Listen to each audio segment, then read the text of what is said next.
The Lunar Guardsman. By Krimmer. Chapter 25. Inspection.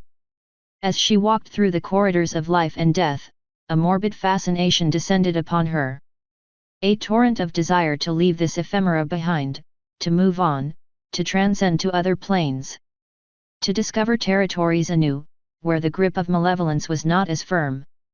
A portal came into view of her tortured eyes, inexistent colors marking it in shimmering hues as an escape, a release. A bastion to conceal herself. It was marked with symbols, promising if not freedom then rest, upon a plaque of polished wood. Janitorial supplies, it read. Twilight Sparkle was confident she might buy herself an hour or two if she hid in there and breathed as quietly as possible. Yo Twilight! What's up? You look all gloomy, Rainbow Dash observed as she flew to the thoughtful unicorn's side. So much for that plan. Oh gee, you think? Twilight said, channeling Leaf Stream. Yeah, totally. What happened? Anything serious? Twilight kept walking towards Luna's room, going as slow as possible, while Rainbow Dash carelessly managed to fly as slow as Twilight walked, a feat which would have left Pegasi with an affection for the technical aspects of flight in awe. Twilight held up a sealed envelope in her magic for Rainbow Dash to see. What's that? Rainbow Dash asked. A letter that my mother wrote for Rigdan. I'm doomed. Why?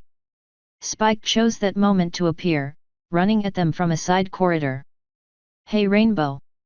Hey Twilight! What's that letter? Want me to send it somewhere? No Spike. Thank you anyways.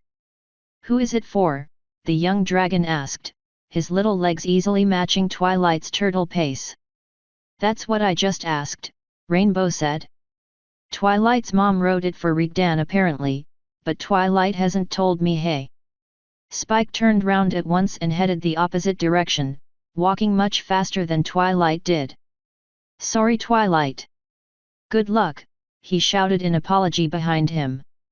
Did Spike just run out on you? Rainbow Dash asked for confirmation, watching the little dragon disappear around a corner. Yep. Why? Because he is much smarter than he lets on. Twilight ran a critical eye up and down along her friend's form, looking for signs of distress. How are you? You're not still upset over yesterday, are you? Not that much, Rainbow Dash said, rubbing the back of her head with a hoof, feeling a little ashamed over her collapse yesterday. I mean, it's sad that the guy died, but I'm glad it wasn't because of me. Velvet said that even if I had just knocked him out, Rigdan would have killed him on the spot anyway. Rainbow Dash's not-so-honest grin faded as she looked ahead. Twilight took a turn to the left, heading for Luna's room the long way. Apart from giving her more time until she met her gruesome fate, it also meant that they didn't have to go past a certain broken window that had been hastily built over during the night. I was talking with Cast Iron this morning, Rainbow Dash suddenly said. Really? Twilight said, surprised. Yeah. He's not a bad guy to hang out with. Turns out he's had a bit of a hard time coming to terms with the griffin he killed. He's been feeling pretty guilty about it. Rainbow Dash spoke quietly, reserved actually. Respectfully. Thoughtfully. Twilight had never seen Rainbow act like that. She seemed to be paying more attention to what was inside her head rather than outside. Twilight thought back to yesterday. What Rainbow Dash said rang a bell. Her mother had mentioned something about cast iron, hadn't she? She did. She felt ashamed of the fact that she hadn't been paying enough attention then. She didn't give the Minotaur's troubles the importance they deserved, too caught up in her own. He talked about it with my mom too, Twilight noted. Yeah, he told me about it. He hadn't been meaning to do it, you know.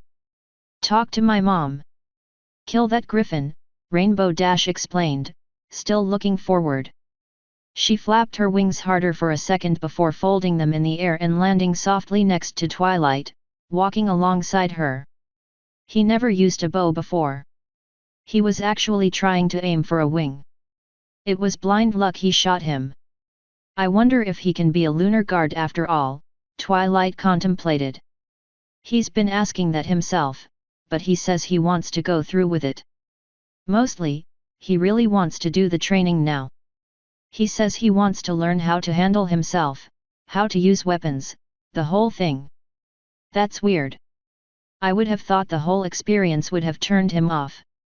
Rainbow nodded fervently, pointing at Twilight with her wing. Right? I thought so too, but you know why he still wants to go through with it. So next time he can actually aim right or know where to hit, stuff like that. He doesn't want to leave Solid Charge on his own, not when Solid Charge followed Cast Iron all the way to Equestria and they ended up poor on the streets trying to make a living because of him. Oh, that makes sense, Twilight said, finally understanding his reasoning. Proper training and practice would definitely reduce the potential for accidents. Rainbow Dash nodded again in agreement. They kept walking slowly, almost crawling, in amiable silence until Rainbow Dash broke it with a bang. I want to join them in as much of their training as I can, she declared. Twilight almost physically fell down due to Rainbow's conversational trip. She had to force her tongue and jaw to cooperate. They seemed to be stalling quite a bit. What do you mean? Twilight breathed out, still in shock. You know, when they go into the Everfree forest and stuff like that. Look, Cast Iron's got the right idea. I mean, I could have been the one who killed that stallion, Rainbow said. Twilight forcefully closed her mouth and kept her expression neutral, careful not to reveal anything, but Rainbow Dash wasn't paying attention luckily. She looked forward instead, gesturing wildly with hooves and wings. I've gotten into a few scuffles, and I think I've been doing well for myself. That's not what worries me though. I mean, remember the tournament? Those two Pegasi that fought before Rigdan came out? They were pros, they weren't trying to kill each other, and one of them almost cut off the other's wing. Do you know how many times I've kicked some pony? Plenty enough, Rainbow Dash said, suddenly ashamed as she realized what that meant about herself. Point is, I think I'm awfully lucky I haven't broken any pony's neck, poked out an eye, or sent any pony to the hospital yet. Rainbow Dash turned to face Twilight, worry and fear in her eyes. I got hold of Rigdan after I talked with Cast Iron.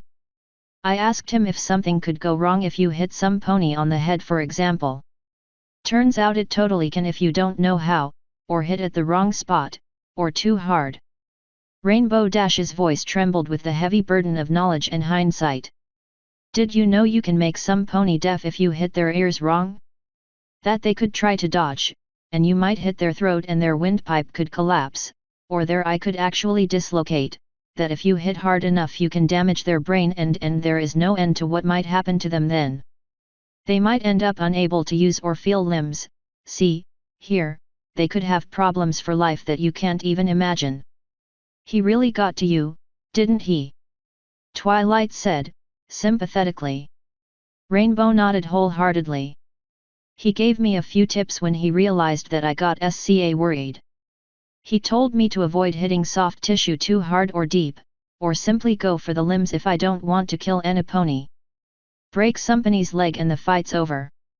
He told me to avoid hard hits on the chest near the heart, or the head and neck if I don't actually want them dead.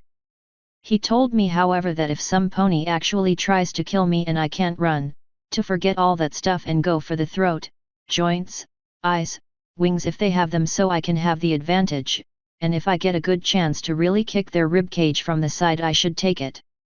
He said since I can fly I should try to hit their spine from above, stuff like that. That's what he told you? Twilight said, aghast. How to kill ponies?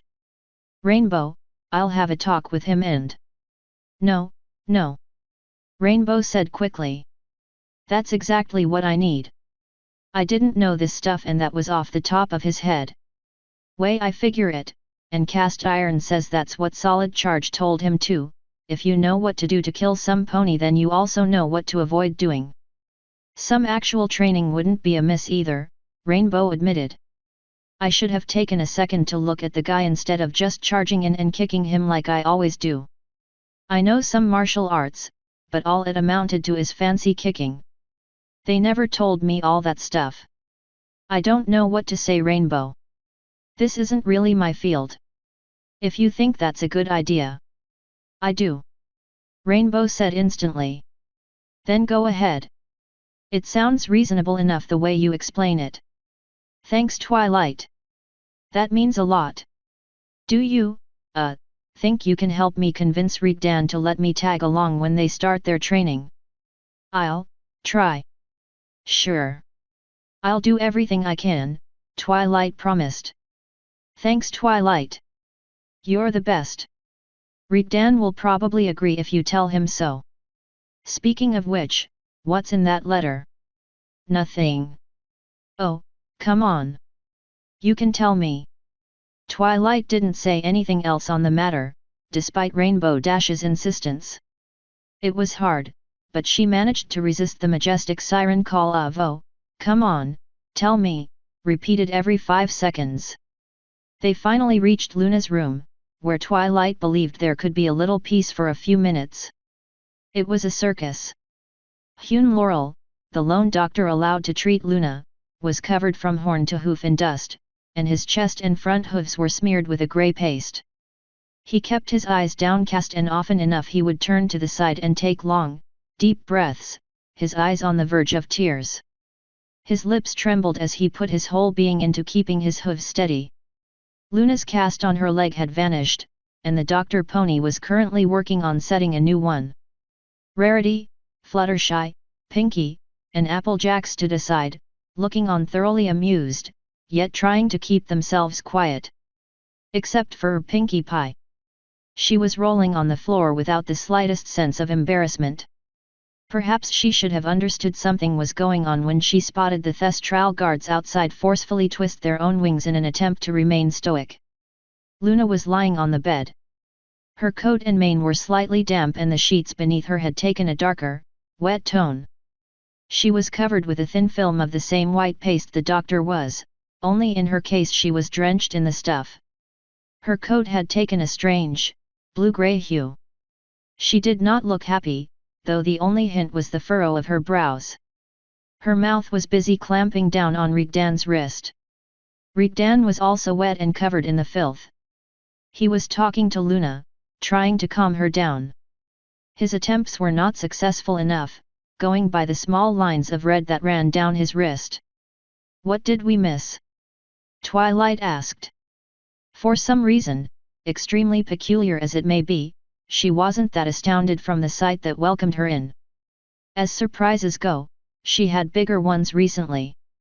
"This fool," Luna said as clearly as possible while maintaining a toothy grip on Rigdan's bleeding wrist, "allowed my cast to get wet and it dissolved in the water." The reason the doctor had been covered in the stuff became clear as Luna's hoof escaped his hold to point at Rigdan, spraying her surroundings with unsolidified plaster. "I didn't do anything of the kind," Rigdan protested. "You are the one who let herself fall whole into the bathtub. Dare not blame this on me. I was getting comfortable. It was your responsibility to look after me, was it not? I thought your cast was either waterproof or, I don't know, maybe it had a spell on it." It did have a spell on it actually," the doctor said, struggling to keep his voice even.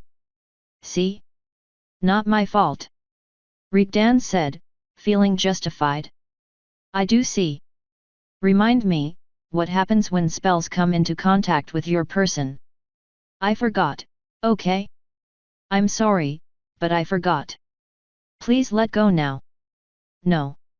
If the bone setting gets displaced and I have to recommence my healing, you shall accompany me at once," Luna growled, her teeth biting into his flesh. "Has anyone ever told you that you're a real bitch sometimes? Has any pony ever told thee thou whine like one?" Twilight stopped paying attention to the bickering couple. "I suppose some pony spoke to the reporters? I haven't seen any of them outside for a while." "Solid charge. He told them a fan tried to sneak into Luna's room and fell out of a window while running away from security," Rarity said. Twilight frowned. What if the nurses or doctors say the truth? They don't mind. Rarity carefully stepped back to make sure she was outside Luna's splash zone. Not as long as they have a day or two to have some results first instead of admitting they know absolutely nothing. The doctor tending Luna had a knowing smirk on his lips. May I ask, Princess, how did your guard come into contact with the cast while it was in the water? Luna's cheeks flamed, and Applejack put a hoof over her lips to choke her guffaws. Just an unfortunate mishap. A bad moment, Luna said. Right, of course, Hune Laurel said at Luna's declaration that voided all her previous claims. Not my place to ask after all. He coughed, glancing at Rigdan and openly winked at him. Your cast is ready, Princess. May I suggest you hold off on any extraneous activities until it has sufficiently dried at the very least. What? No, you misunderstand, we didn't, Rigdan tried to say. Will you need stitches for that bite, sir? The doctor asked. Or perhaps any others not in plain view? No, but listen, we. In that case there is no pressing need for me to stick around. Princess, by your grace. The poor pony didn't actually wait for dismissal. Seeing the stunned look of realization on Luna's face, he opted for a quick getaway instead, biting on his lips all the while. Luna sank back into her bed with a pained groan. The door opened again almost immediately. Leaf Stream, Solid Charge, and Cast Iron walked inside with 4 Thestrals behind them. Twilight and the girls backed up a bit. The room was large, meant for plenty of patients, but it was starting to get crowded nevertheless. So, is there a reason your doctor was choking on his own spit out there, or are we better off not knowing? Leaf Stream asked. The second one, Rigdan answered. He was wrapping a new bandage over the one that Luna's teeth had shredded.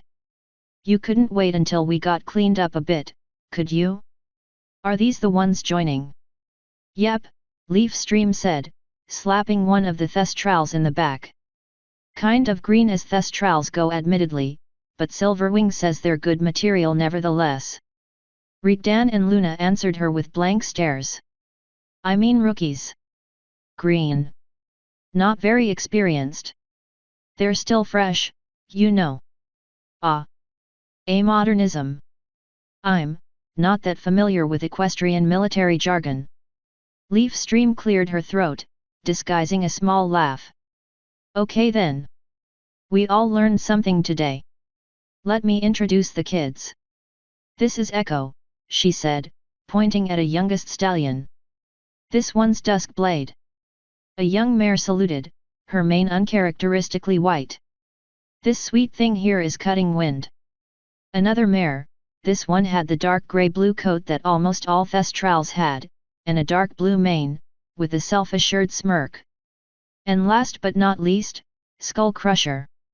That name's kinda weird to any of you, or is it just me?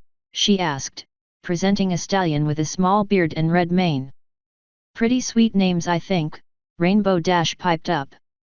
Rigdan was looking thoughtfully at the new recruits, especially Skull Crusher, with the back of his hand rubbing against his chin.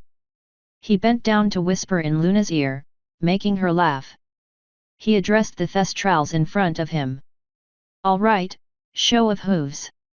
Which one of you gave your actual name? The Thestrals glanced guiltily at each other. None of them raised their hoof. Leaf Stream glared at them, muttering about being made an idiot. The spectators in the back, meaning Twilight and her friends, laughed as silently as possible. Minus Rainbow Dash and Pinkie Pie, of course. Okay then. Real names? Rigdan asked. Drumbeat, the former Echo said. Night Lily. I'm, Broken Gust. The ferociously named Skull Crusher bowed his head. My name's Cradle Song, he whispered. Luna was snickering in her bed while Rigdan was rubbing the ridge of his nose, looking discouraged. You will serve adequately, Luna said, her words bringing a semblance of life back to the new recruits. Due to current events, Luna said while lifting her new cast a little higher, real training will be delayed for a few weeks, but we will try to arrange something nevertheless. For the time being you will mostly serve under Solid Charge's command. Excuse me, Night Lily said, raising a hoof. This one is the commander, right? She pointed at Rigdan. Does that make Solid Charge captain or? That makes Solid Charge commander of the Lunar Guard, Luna cleared up. You are dismissed for now. We shall have need of you later. Oh, and please, do not try something similar, even as amusing as it was. Properly chastised, and under the not-so-quiet snickers of a few ponies, the newest members of Luna's Guard marched out, looking hopeful once more and with eyes that played scenes of glory and worthy battles. Twilight hoped fervently it would turn out as they imagined in their dreams. The memory of the last Lunar Guard's fate was still fresh in her mind. How come you didn't want to keep the Thestral Silverwing suggested? Leaf Stream asked. I am not comfortable with taking their most experienced ponies at this time, and since you all will need training anyway, they shall do, Luna answered. Okay, Princess. Oh, I forgot. I told Eventide we saved a spot for her. How is she? Luna asked, concerned. Like an anvil fell on her. Won't let that slow her down though, I tell you that. Some cracked ribs, a little internal bleeding, a ton of bruises, and a couple painful gashes. She needs some time, but we could take her with us to Manhattan as long as we don't push her until she heals. Good. I was impressed by her fortitude and strength of will. Yes, Solid Charge? Do you have something to say? Solid Charge approached Luna. I believed that by this point Rigdan would reassume the role of commander. How long am I supposed to continue to serve in this capacity? Luna smiled craftily in her moist bed. How does for the foreseeable future sound? Don't be so surprised. Now that our cards are a little more open, you can see that Rigdan is not the best possible choice to lead, while you have proven yourself steady and resolute in your duties. You will be having some help, of course. We do need a captain, I guess. Leaf Stream will take this role. Wait, what? No. This is not negotiable, Luna continued, smirking. I've been told of your superb performance while the Leviathan attacked Baltimore. I bucking knew that would bite me in the flank. Quite. Rigdan and I will be giving our aid whenever possible, of course. Any questions? Before you ask, Leaf Stream, no, I won't be changing my mind anytime soon. Leaf Stream lowered her hoof, grumbling. I have to, Solid Charge said, raising 2 digits of his thick fingers. Why the change, Princess Luna? You said before that Rigdan was going to be the commander. True. I did. Considering that he has, how to put this? Luna gazed upwards, scratching her chin. Rigdan sighed. Considering what has happened twice so far, we decided it's better this way, and you make a much better public face than I do. I have no experience as an officer, Solid Charge countered. Wing it. I did the same thing the first time I ordered an army around. We're not going to be anything like the Royal or Solar Guard. We'll be figuring out a lot of things as we go. Your second question, my commander? Luna asked, playful. What is he going to do then? Solid Charge asked, pointing at Rigdan. What he has done so far, Luna said. He will help train you, relay my own orders, defend me, take up his own tasks, but mostly stay by my side and serve me. Leaf Stream muttered something under her lips. Twilight heard a couple of words and it was easy enough to understand what she meant in context. She ignored it entirely, choosing to believe she only heard gibberish. Solid Charge worked his jaw as if trying to dislodge something nasty that had stuck in his teeth. I'd like to put it on record that while I understand the wisdom of this decision, I do not agree with my appointment in this position. We don't keep records, do we? Luna asked Rigdan, confused. Either way, to work. We have a number of tasks to undertake. Leaf Stream tilted her neck, working off a few kinks with a cracking sound. About time.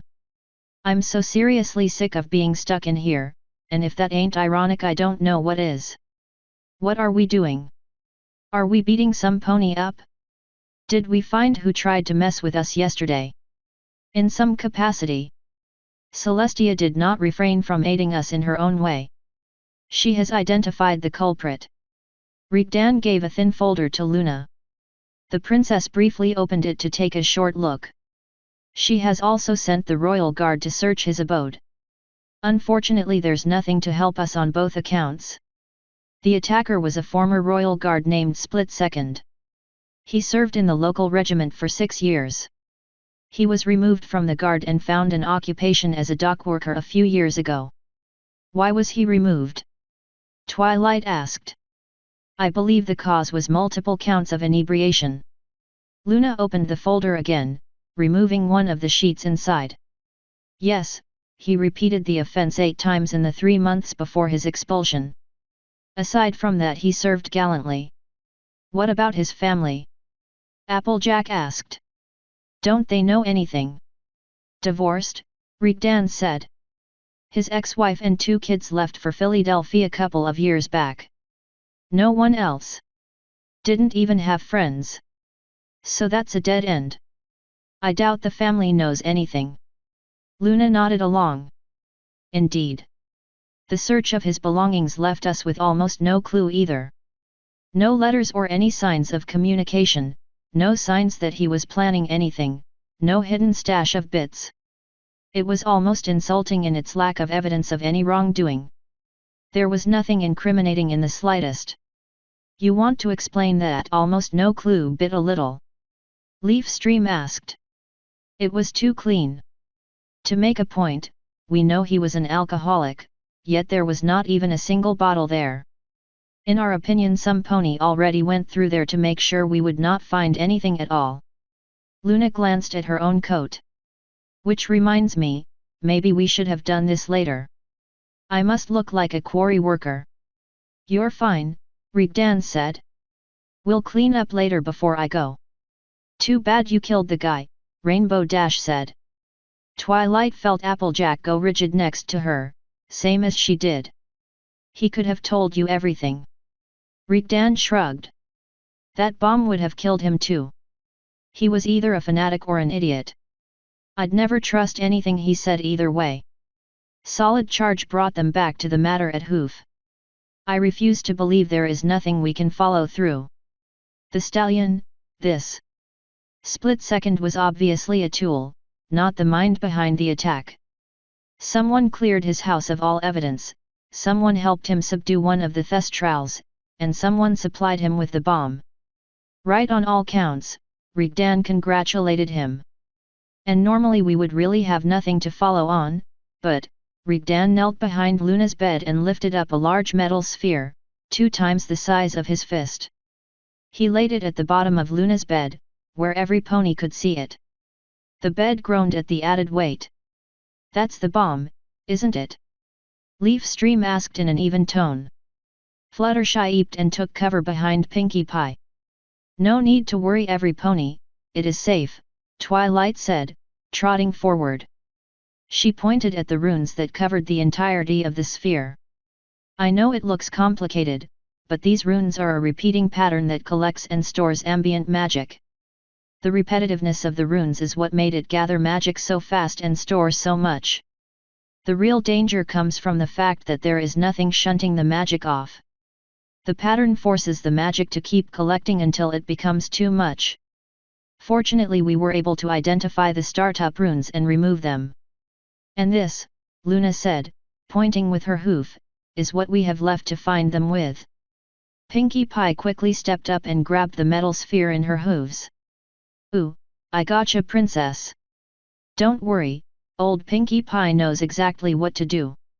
Ahem. Pinkie Pie cleared her throat and set to shaking the sphere up and down. Oh magic rune bomb, who tried to make Luna a jigsaw ghosty? Pinkie Pie looked at the top of the inert bomb. All signs point to 9 Kree rune. Okay little Pink, enough playing around. Rigdan took the sphere back and pushed her back towards the rest. Pinkie Pie happily rejoined her friends. Rigdan watched her go, suddenly looking quizzically at the sphere in his hands. How did she know that rune is called never mind? Anyway, we got this left. Someone made it, and whoever it was good. There can't be many that can do this kind of work. So if we can find who can craft this, Twilight said.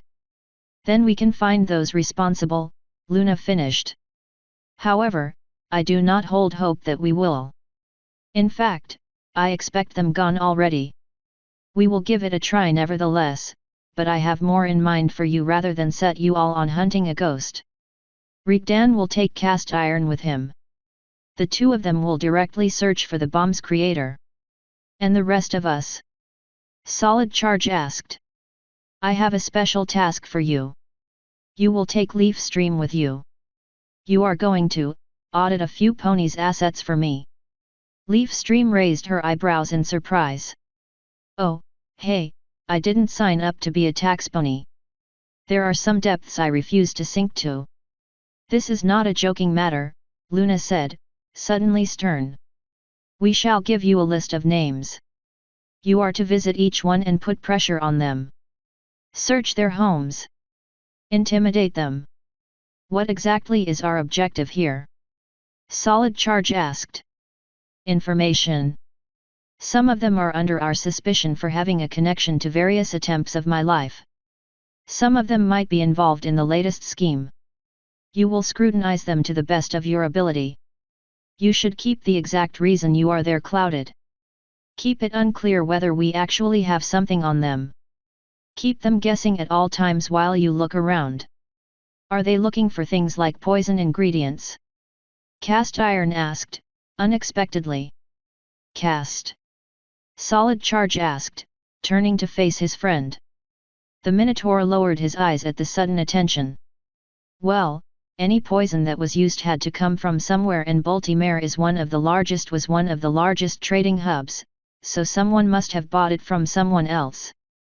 Luna brightened, her smile transforming into a far more sincere one. Excellent catch, Cast Iron. Indeed, that is one of the things I expect you to be looking for. Yes, I want copies of every transaction they have in their books, public or private. Some ponies have seemingly nothing to do with anything shady, but I want them to feel threatened nevertheless. I want them to worry, and I want them to worry their allies in turn. I seek to create ripples, and you will be my stone. If possible, I wish for Rarity to accompany you.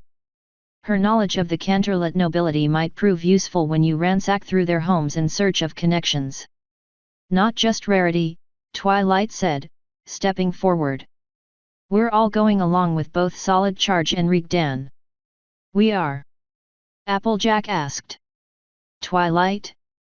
I don't see the point in. Twilight cut Luna off before she could continue and managed to stop her from going forth with her plan. 10 pairs of eyes are better than 4. If this is important, then we should do our best, right? I do not see any reason why not to allow this, Rigdan. Yes, that will work, Twilight.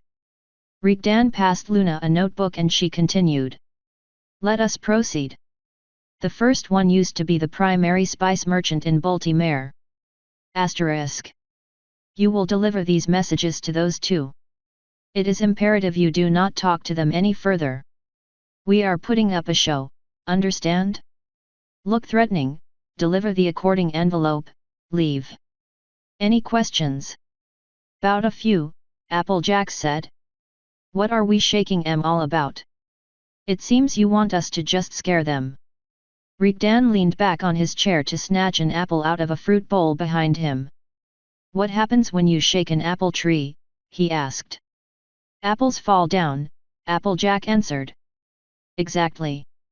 He threw the apple in an underarm throw and Applejack caught it with her teeth. That's what we are doing. Shake tree, get results. Luna spoke up. Celestia has the Royal Guard inspecting every pony coming and going out of Baltimore, keeping records. If they try to leave the city after your visit, we shall know. And if they don't? Leaf Stream asked. The apple might still fall, though not in Baltimore. Leaf stream struck her tongue against the roof of her mouth. See now, the little problem you have here is that you expect that apple to fall in Canterlot then. How does that help when all of us are here? We'll figure something out. It beats standing around, Rigdan said, suspiciously nonchalant. It all seems pretty vague, Twilight said, thoughtfully. You haven't given us anything explicit to do apart from delivering these 2 letters. What's in them anyway? Twilight lifted them up in her magic. Rigdan grabbed the sealed envelopes mid-air, the faint purple glow bursting like a bubble at his touch, and gave them to Solid Charge. A little something to frighten them. A made-up ghost story, you can understand. Look, the reason we're not telling you outright what to do is that we don't know what you might find or what you see. You're all smart and have a mind of your own. Use it. Do what you think you have to do. We won't bog you down with orders. Applejack stopped chomping on her snack. Not that we don't appreciate the freedom y'all, but really? Just do what we want, all willy-nilly. I, for one, work better under unrestricted conditions, Rarity said. Though, this isn't going to take a turn for the worst like last time, will it? Rainbow Dash flapped over her. What are you talking abo? She glanced at Solid Charge and Cast Iron, looking down in shame. Oh, right. Gotcha. No worries Rarity, we'll all stick together. Actually, we can't. Who's going with whom? Twilight asked. I think you should all go with Solid Charge, Rigdan said. Cast Iron and I will be fine on our own, and truth be told I intend to intimidate a lot of ponies for answers if I think they're trying to hide anything. I'll do much better if all I have with me is a minotaur instead of a few mares telling me to be nice all the time. He turned towards Luna. Perhaps I could take the new guys with me too if you don't mind. Twilight had her doubts. Do you really think that's wise? Scaring ponies? Rigdan shrugged. I could easily just bow my head and apologize for the intrusion every time someone tells me they don't know anything, but you might not like that very much if they make another bomb and this time it works. He had a point. No matter how much Twilight wished he could convince him to try more civil ways, ways that would not reflect badly on him and Luna as this might do, they were pressed for time. As her mother had said, Rigdan's ways got results, and she didn't want to see a bomb go off successfully. Even if no pony had been near it, the explosion would have caused the collapse of walls and ceilings, causing harm on ponies, sick or wounded ponies on the lower floors. They tried to kill a princess. Luna could have easily forced martial law in Baltimore until the culprits were found if she wanted. Simply intimidating a few ponies seemed tame in comparison. Truth be told, they were taking it particularly tame. Princess Celestia spent an hour yesterday storming around and promising to bring swift retribution to those who attacked her sister. The only reason that Princess Celestia didn't lock down the city itself was that Luna asked her to let her settle this personally. You're only going to scare them, right? Rigdan chewed on his lip thoughtfully, pondering his answer. He sighed. Okay, fine. I'm only going to scare them. Unless I find our guy. That one I'm going to beat to the ground. Then I'll bring him over so Luna can have a turn. I can live with that, Twilight said, fairly satisfied. What about the Griffin captures? Any word from them yet? Solid Charge asked. Nothing. The only thing they say is that their leader knew everything and didn't tell them much. Celestia is still grinding them. If they said that much, they might say more, Rigdan said. Any further questions? Luna asked. If we're done I need to take this filth off me. Oh, wait. Rainbow Dash yelled. Twilight here has a letter for Rigdan. Twilight covered her eyes with a hoof, wishing the floor would swallow her. She felt she was owed that much since it didn't swallow Rainbow before she opened her mouth. I hate you so much. I don't get it. What's the big deal? Letter? What kind of letter? Rigdan asked with a hint of dread for what a part of him must have known was to come. Twilight didn't bother explaining. She took the letter out, and her magic surrendered it to her fellow victim. At least she'd always have company in her torments. Rigdan read the front of the envelope. Oh fuck me. That's from Velvet. Luna frowned. That is peculiar.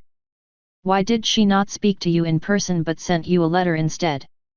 Because she's a demon from hell and enjoys seeing me rack myself over the coals by my own volition, he said, ripping open the envelope. Let's see what the Lady of the Damned has in mind for me today. Something white that wasn't paper slipped out of the envelope. Rigdan instinctively grabbed it in his hand. It was a small bar of soap. Twilight. Rigdan asked quietly. What exactly did you do?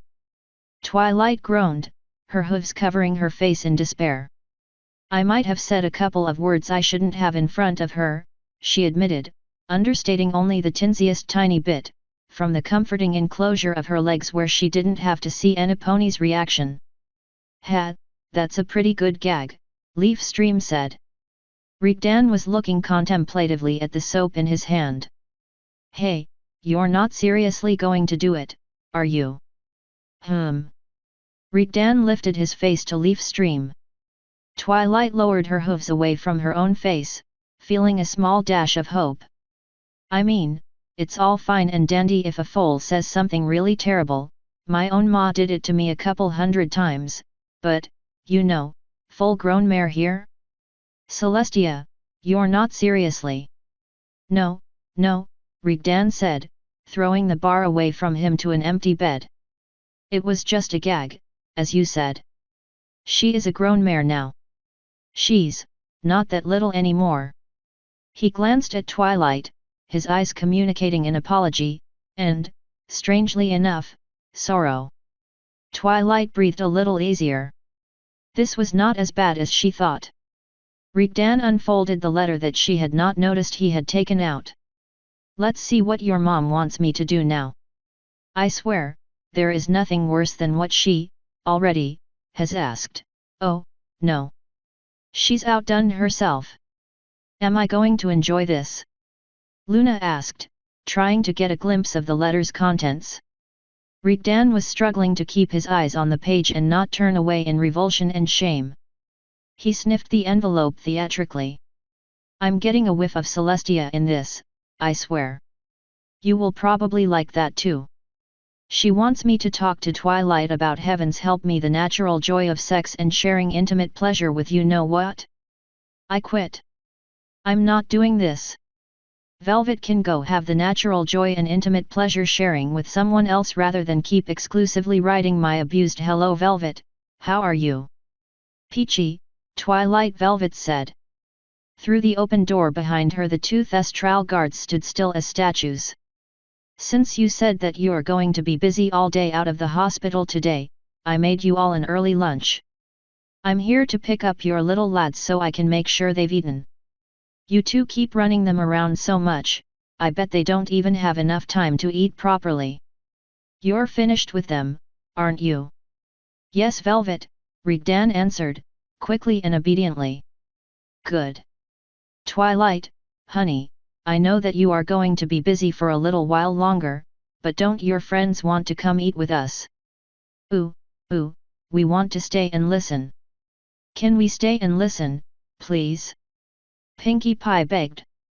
Applejack and Rainbow Dash were grinning like madmares as they were nodding along, and Rarity pretended not to be paying attention, though she had entrenched herself among them. Fluttershy was weakly trying to escape Rainbow's hold and make it to the door, mewling for mercy. Twilight herself wished Rigdan had never thought to brick over the windows. From the twisting of his lips, so did he. I'm a firm believer of encouraging learning if you haven't guessed so already knowing my little angel, Velvet said, smiling gently at Pinkie Pie. Of course you can. Rigdan, Princess Luna, you don't mind of course, do you? No Velvet, they chorused. Velvet stepped aside to let Luna's guards exit, all three of them hurrying out without looking back, like a bunch of traitors. I've made lunch for you too. I'll bring it over later. You are both too skinny by half. Especially you, Princess Luna. At least your sister seems to eat properly. Yes, Luna mumbled with some resentment. It is obvious enough from any angle. Especially from behind. In Luna's defense, she has lost weight without meaning to, Rigdan said, pointing to her side where she had somehow lost a piece of flesh. Luna immediately slapped him with the side of her hoof. I'll leave you to your teaching. Oh, and Rigdan. Yes, Velvet. Is there something you'd like to tell me in person? No, Velvet. Really? Nothing about telling some pony that loves you like a mother to go have something intimate with some pony? I must have imagined it. Oh well. I'll see you later. Toodles. The door closed quietly behind her. Twilight waited half a minute in silence before even allowing herself to breathe. Rainbow Dash coughed, trying to clear her ravaged throat. She took deep breaths, slowly rising up from the floor. Okay. Okay, I think I got it all out of my system. Who, oh Celestia, that look on your face.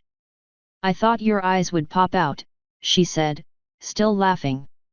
She was the last one to make it up from the floor. It was priceless, I'm sure, Rigdan said, deadpan.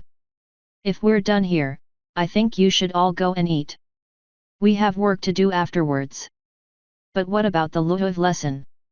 Pinkie Pie whined. There's not going to be one. This is stupid. I have no idea what Velvet was thinking. Even if I wanted to, and I don't, I'm not the person to tell you about. He shook Velvet's letter. This. Oh please, you underestimate yourself, Rarity said in encouragement. I bet a stallion like you has had, plenty of occasions to absorb the subject. Rainbow chortled behind Rarity. Rigdan looked at her darkly. What, sex? Oh, I've had loads of that. Would you like to take a guess how much of that was consented? The humor was ejected out of the room in an instant. Not so funny now, is it? Kinda soured the mood, didn't I? You mean, you have? Rainbow was more hesitant than any pony had ever seen her, regretting even starting the question. I have what? Forced. Rigdan leaned back in genuine surprise. What? No. At least, I'm pretty sure I haven't. Have I? I'm certain that. Okay, what the hell am I doing? Forget all that. Look, the point is I never even really thought about it enough to care about that stuff. I had other things on my mind most of the time. Rainbow, and the rest of her friends were immediately relieved, as did Twilight herself. Rainbow Dash wasn't giving up though and looked awkwardly around, trying to figure out a way to go back to teasing again. Okay, well. What about Princess Luna? I bet she knows a lot. What exactly are you implying? Luna asked, half lidding her eyes in anger. I just, you know, all about the night. Yes, Luna prompted. And, guys, some help here? No? Really? You'll just leave the element of loyalty high and dry? Very swell of you. I mean, that. You know, the whole night thing and what happens during that. How is that the reason that I should know a lot? Luna sternly asked, making Rainbow sweat. Are you saying that I was, what? Watching ponies during their private moments? Is that what you mean? Or are you by any chance trying to insinuate that I was whoring myself? No. I meant you got that you had a lot of I'm really hungry all of a sudden, see you guys later. Rainbow Dash was out of the room before the words had even registered. Luna burst in chuckles, joined by Rigdan, with no trace of the anger she had shown before. You were pulling her leg on purpose, weren't you? Applejack asked, greatly amused. Indeed, Luna answered, wiping her eyes, still laughing. I have to ask, is that a belief that ponies could have about me? Don't rightly know, Applejack said. It hasn't come up. I got no idea how Rainbow Dash came up with that notion. Luna moved her pillows so she could lie lower. An amusing presumption considering I've only ever laid once with any pony before my banishment. Rarity's jaw slacked open. Really? To quote Rigdan, I had other things on my mind most of the time. You girls should really seek counsel elsewhere, Luna said, mirthfully. The door opened again, and Rainbow Dash creeped back inside, her face a frozen rictus. Velvet is outside, she simply said. Rigdan sighed in defeat and bent almost in half as he slouched on the chair. After a few seconds he slowly stood up in defeat, moving like a broken old pony, holding Velvet's letter. The natural joy of sex and he paused his mocking speech to glance at the letter on his hand. Sharing intimate pleasure with your lover. Heavens have no mercy for me, do they? He brought his fist in front of his face and coughed, in parody of a lecturer. Everyone does it, it's nothing to be ashamed of, most of the time it's pretty fun. When you love each other you should do each other with the purpose of making both of you feel good, and don't be a selfish bastard. End of class. Now get the hell out before I demonstrate how to make a noose and then I hang my sorry ass. It was quite clear that some pony was reaching the end of his patience, at least temporarily. Twilight and the girls walked out, most of them still snickering, and with Rainbow and Applejack carrying Fluttershy who by this point resembled a cherry red wooden board. I really don't get this mare sometimes, Applejack muttered. Not every pony is as open to certain issues, Rarity said behind them in Fluttershy's behalf. Yeah, but have you been to her cottage? Rainbow said, moving Fluttershy's leg a little higher on her back. Look out a window and you've got a pretty good chance of getting an eyeful of action. That's crude, Rarity said with a grimace, opening the door for her three friends. Twilight followed behind every pony. But true. Applejack laughed. Twilight followed behind them until they were halfway to the stairwell. Girls, I'm heading back to my room real quick. I'll catch up to you in a little while, okay? Sure Twilight, Applejack said. Mind if we start without ye? I am kinda starving. It's all right. Go ahead, I might be a while. Twilight waited a few minutes to make sure her friends wouldn't come back. She quickly trotted back outside Luna's room, walked between the two thestrals, and knocked before quickly entering. Twilight sparkle, Luna said with a welcoming, tired smile. I hope for Rigdan's mental health you did not return to ask for more in-depth instructions. Twilight. Rigdan stepped out of the bathroom. Twilight heard rushing water for a moment before he closed the door.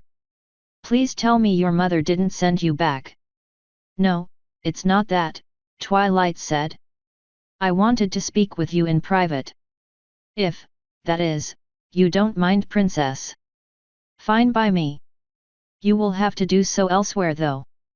I am in no position to get up and leave the room. Rigdan opened the bathroom door. We can speak in here Twilight. I'll be right back Luna. Please do. This itches like you wouldn't believe. Twilight followed Rigdan into the bathroom, closing the door behind her to prevent Luna from overhearing. Water was running from the spout over the bathtub, echoing in the small tiled room. Rigdan sat on the edge of the tub, put his elbows over his knees and rested his weight on them. He looked not tired, but empty, drained of all effort. Are you okay? Twilight asked, suddenly feeling very concerned. The salves are still working, right? Yeah, Rigdan said. About as much as they always did. Give me a minute, please. Of course. Twilight waited patiently. Rigdan didn't do anything. He just sat there, looking at nothing, completely still. If it wasn't for his open eyes and the slight movement of his chest she could almost think he was dead. He inhaled deeply after a couple of minutes and lifted his eyes. Okay Twilight. What do you need me for? That can wait. You don't look so well all of a sudden. You two have been acting like happy doofuses these last few days, and now. Rigdan put a finger inside the water collecting in the bathtub. He messed with the valves a little, increasing the hot water output. Yet. We have, haven't we? Rigdan, what is going on? He massaged the back of his bandaged head. Nothing. Not really. It's just that Luna isn't doing that well. I'm worried. Tired too, but mostly worried. She seems fine to me. She's laughing and making jokes even. Rigdan nodded. Yet. She does. He rubbed his eyes with the bottom of his palms. It works for the most part too. Velvet helps a lot. She knows how to really shift the attention to silly things. Luna's feeling trapped Twilight. She's injured, helpless, and she feels useless. That fight with Celestia didn't help, and neither did the bomb. She's scared, and the fact that you and the rest know she's no longer as powerful as she used to be scares her even more. All that silliness is. You're doing all that you do so you can keep her mind off everything, don't you? That's why you're acting like that all too often. You didn't get her caste dissolved by accident, did you? It's what friends do, Rigdan answered. And what about you? Twilight asked. Don't you need some pony to help you forget too? Rigdan grinned for an instant, a moment of genuine happiness on his face. Trust me, she looks after me in her own way. There are moments where you want to forget, and moments where you want to wallow. She knows which is which. Twilight turned towards the closed door. I'm surprised she hasn't seen what you're doing, to be honest. Who says she hasn't? She knows exactly what I'm doing. She's simply following along. So, she's pretending she's fine then. Rigdan tilted his head to the side. Not the right wording exactly. Just do your best out there, Twilight. She needs to feel there is some progress done. He sunk lower, almost getting his head in between his knees. Velvet or no velvet, find them or not, we need to get out of here before another attempt. I didn't expect a bomb. I did not expect a freaking bomb. This is not the same as the others. What else am I going to miss? He muttered. He raised his head again. As soon as Luna can stand and walk, we're heading for Manhattan. Staying for so long in one place is not good at all. What about you? Are you going to be okay? I'm fine. Nothing wrong with me. The main concern is Luna. That's all that's in my mind now. As much as I pretend to know what I'm doing, this isn't my field, Twilight. I need your help. I see. I'll do what I can, Twilight promised. I won't let you down. Rigdan finally smiled. I know you won't. Ah hell, you came to talk to me and I go on about my problems. What is it you wanted, Twilight? Nothing. No, that's not true. I simply wanted to ask you, why did you kill that pony? Not that I'm not sure if. She took a deep breath and started over. No more a little filly.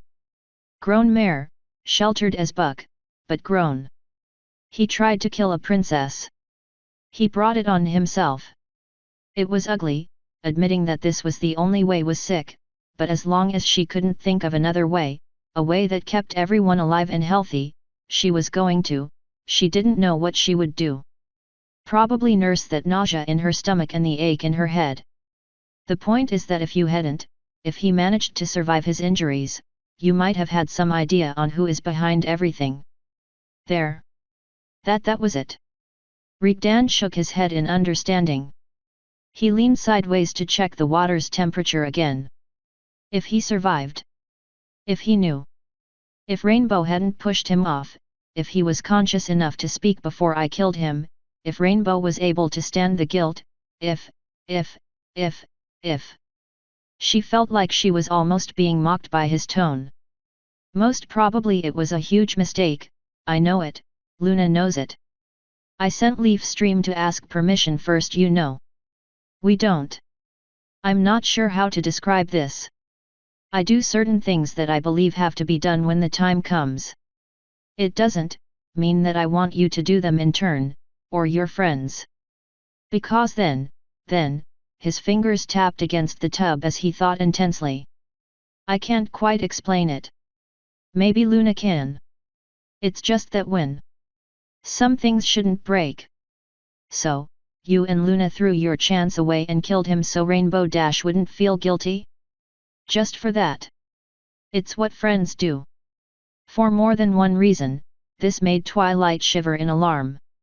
Asterisk. They stood across the street, watching the impressive set of doors that would allow them or not entry to their first name on their list. Ponies walking on the street slowed down to wave or nod jovially at them, easily determining who the Minotaur and the wingless Pegasus were. They were mostly ignored by the focused group, except by Pinkie Pie who waved back at all of them. "All right, ponies and Minotaurs," Leaf Stream said. "Game face on. We're the biggest, meanest, most nasty ponies and Minotaurs around and we gotta look the part. Drop that ice cream and focus."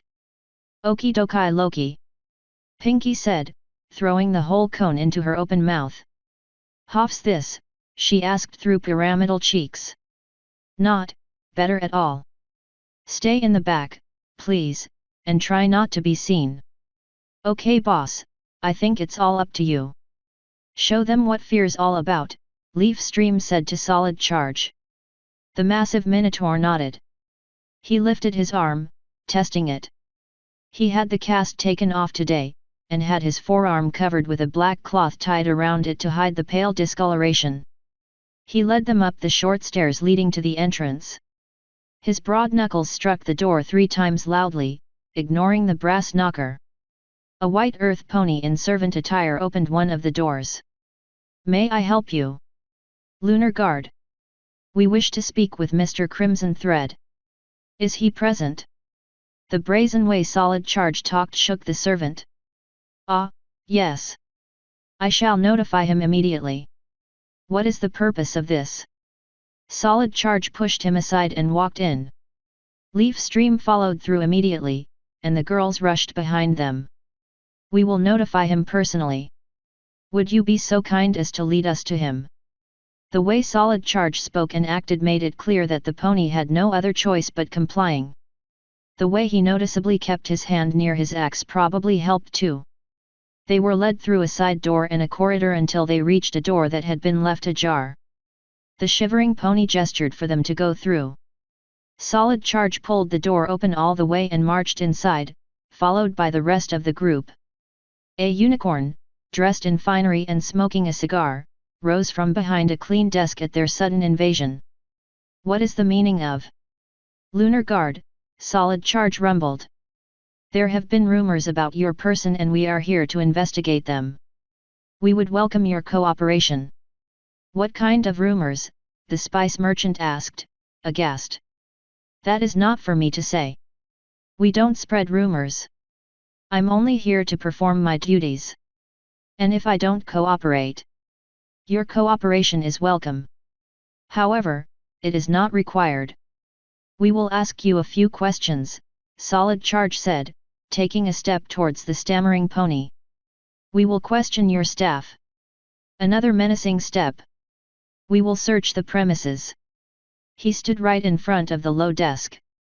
He leaned downwards, bringing his face close to the pony's muzzle, smiling wickedly. "We will also check your business books. Have you been current with your taxes?" Leaf Stream cringed behind him. Asterisk. "I do have rights, you know. You can't just barge in here." "Yes ma'am, you do. So do we, and so does Princess Luna. It just so happens that she used her rights to give us the right to do this." "Open the door." "I refuse. Miss Sparkle, if you would be so kind as to blast this door open." "Ma'am, for your own safety, I'd recommend that you step back." Asterisk. "What is this about then?" the unicorn asked, stepping out of his home. Solid Charge presented one of the 2 envelopes. "Princess Luna has bid us to deliver this to you." "Princess why? What is it for?" "Why me?" Solid Charge shrugged and pushed the envelope against the pony, forcing him to take it. I only obey the princess commands, and I advise you to do the same. The unicorn used his magic to open the envelope. They couldn't see what it was he took out from it, but from the glimpse of a small, thick paper rectangle, Twilight figured it to be a photograph. The unicorn's grey coat was not enough to hide the whitening of his skin underneath. His eyes bulged and he gasped in sudden fear. Yes. I'll do the same. Thank you, thank you. Oh Celestia, oh heavens, he stepped back into his home and slammed the door in Solid Charge's face. Well, that was bucking ominous, Leaf Stream said. Asterisk. Hey, Twilight, come check this out. Applejack shouted. Found anything, Applejack? Maybe. Does this seem normal to you? Applejack held up a stack of ledgers. Yes. What's wrong with them? Applejack put them on a table. Not much at first glance. I don't have the head to go over all that's written inside, but they seem kinda thin to me. Thin? Yeah. See, we gotta keep books for the farm too. We ain't got anything like the trade deals this fella here is supposed to have or had, you know, on account of the bay anyway. Thing is, Mahone books of the years thicker than them all piled together, and they're supposed to cover 1 year all said and done. Twilight opened one of them at random. She went back and forth around the ledger. Nothing seemed out of order at first glance. Of course, that's because it was all written down in the most convoluted way possible, making Twilight very suspicious. She silently added numbers, breaking through the repeats and take-backs that were spread throughout as she quickly flipped through the pages. What an amazing coincidence, Twilight said sarcastically. What? It's the strangest thing. The profits always seem to be barely higher than the losses. She made a few quick calculations in her head. Only 3% in a quick glance from what I see. Every time. Applejack let her eyes wander around their opulent surroundings.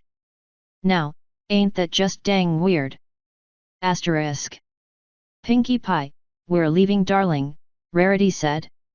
What are you, oh my? What? What? Do I have a booger? Pinkie Pie asked. I'm sorry dear, it's just that I wasn't expecting to see you so dedicated to reading a book, Rarity said, getting over her surprise. Oh? It's a cooking book. I like cooking books. This one's kind of a puzzler though. Do you think that 2 drops of arsenic, and a dash of mercury, was a misprint, or is this really how you make Pinkie flip the page back? Essence of liver degradation. I'm sure it's wonderful, Pinkie, but the rest are waiting for us. Could you repeat that last part please? Asterisk. Fluttershy stood in the middle of the hall, looking up at a painting. Solid Charge approached her. Miss. Your friends have been looking for you. Fluttershy looked distractedly at Solid Charge, and immediately covered her face with her mane. Oh, I'm sorry for putting you into the trouble of finding me. It's no trouble, really. So, found anything? I maybe. No. Yes. I was looking at the painting. What about it? And nothing. It's just that, the mare on it really looks like Honest Serenade. The Minotaur frowned as he thought. Isn't that the one that? Why yes. That's the one. Solid Charge turned to look at the painting too, attempting to make out the pony's cutie mark. Hey! Asterisk. Rainbow?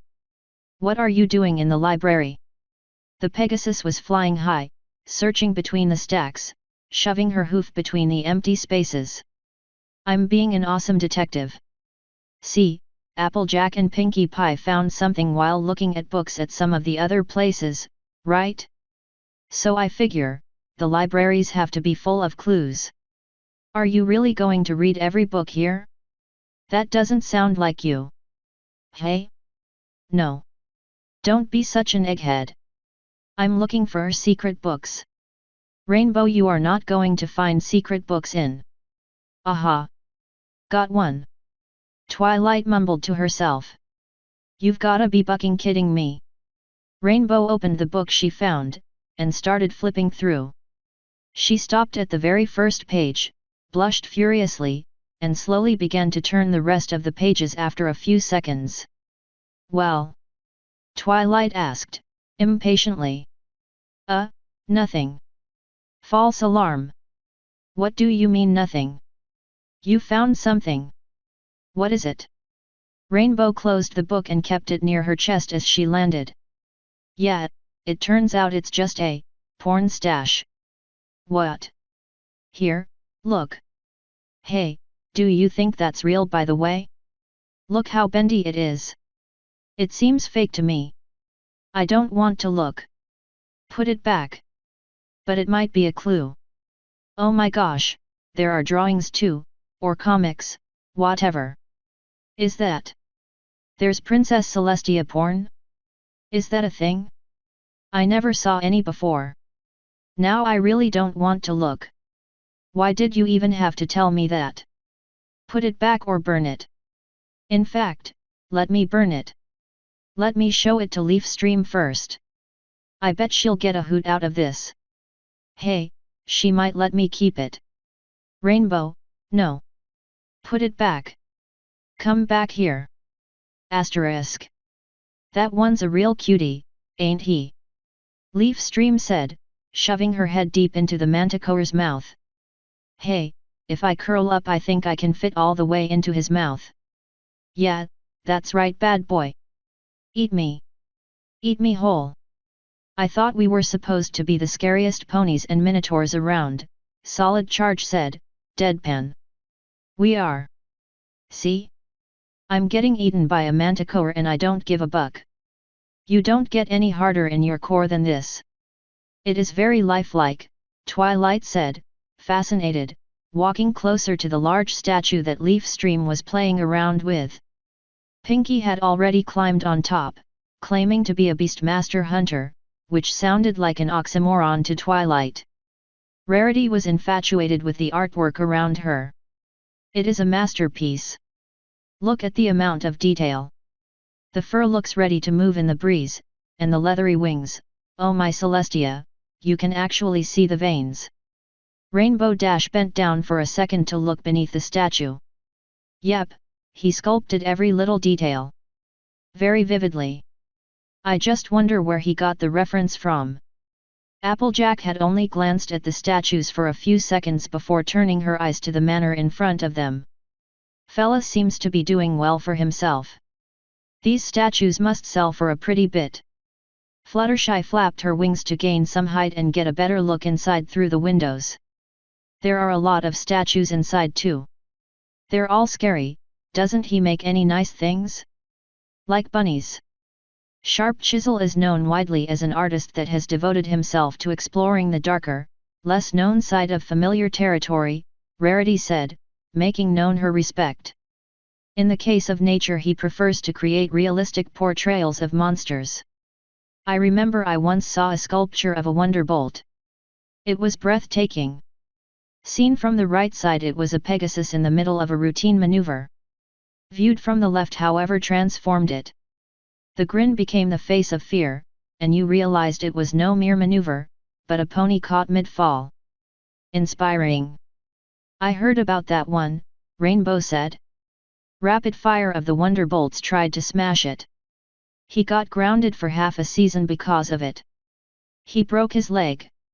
Does it seem weird to any pony else that all the ponies we have gone to so far have been rich or have political connections? Twilight asked. Leafstream carefully climbed out of the manticore's mouth with Fluttershy's help. Why should it? Who else would try to off a princess or have the means? Split Second was just a dock worker though. That, my little idiot, is what we call a poor scrub. I bet you that they promised him a huge pile of bits for his ex and kids in return for a suicide attack. Hold on, Twilight said. That means we do have a way to find the ponies responsible. We only have to watch the family. Wait, you seriously believe they'll do as promised? Ha, good luck on that. Anyway, are we getting in or not? I'm so bored, I'm this close to drawing a mustache on this thing. Already ahead of you, Pinkie Pie said, holding a pink marker. No pony must be here either. We've been knocking for 5 minutes straight. That's the third pony we can't find, Rainbow Dash said. I can check through the upper windows if you want, see if somebody's hiding. Solid Charge thought over Rainbow's suggestion, looking calculatingly at the setting sun. No.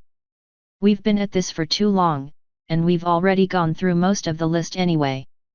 We still have a few more to check, but it's getting late. Let's head back. We will continue tomorrow.